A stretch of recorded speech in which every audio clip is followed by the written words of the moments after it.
నగరపాలక సంస్థ కమిషనర్ రాహుల్ మీనా ఆదేశాల మేరకు నగరంలో అన్ని డివిజన్లో కళాజాత బృందం విభూతి బ్రదర్స్ ఆధ్వర్యంలో తడి చెత్త, పొడి చెత్త, హానికరమైన చెత్త, ప్రమాదకరమైన చెత్త వేరు చేసి శానిటేషన్ సిబ్బందికి అందించడంపై బుర్రకథలు నిర్వహిస్తున్నారు.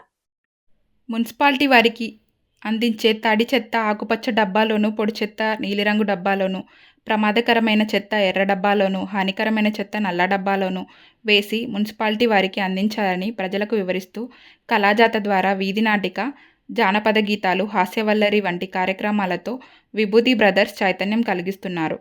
ప్లాస్టిక్ కవర్లు వాడినా, అమ్మినా 5,000 రూపాయల జరిమానా విధిస్తారని, సామాన్లకు నారసంచులు, గుడ్డ సంచులు మాత్రమే ఉపయోగించాలని, రోజుకు 2 డివిజన్ల చొప్పున ప్రోగ్రాం చేపట్టారు.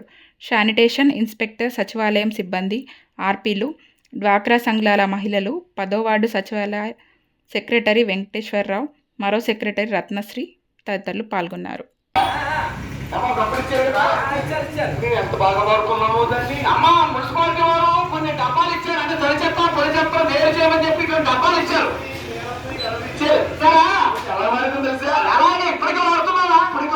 అసలు తడి చెత్త పొడి చెత్త ఇచ్చిన డబ్బాలతో ఏం చేశావు? మరుగుదొడ్లో పెట్టి నీళ్లు పోసుకుని వాడుకుంటున్నాం. చూడమ్మా, నీరు నిల్వ చేసుకుని అందరూ వాడుకుంటున్నారు. చాలా మంది ఆ డబ్బాలు అలాగే వాడారు తల్లి. మన మున్సిపాలిటీ వారు ఇచ్చే దానికోసం కాదు, తడి చెత్త వేరు చేసి మన మున్సిపాలిటీ వారికి ఇవ్వండి.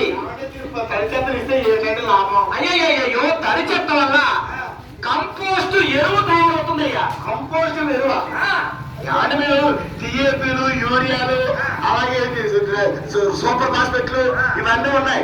అలాంటి బస్తాలు కొనుక్కోవాలి.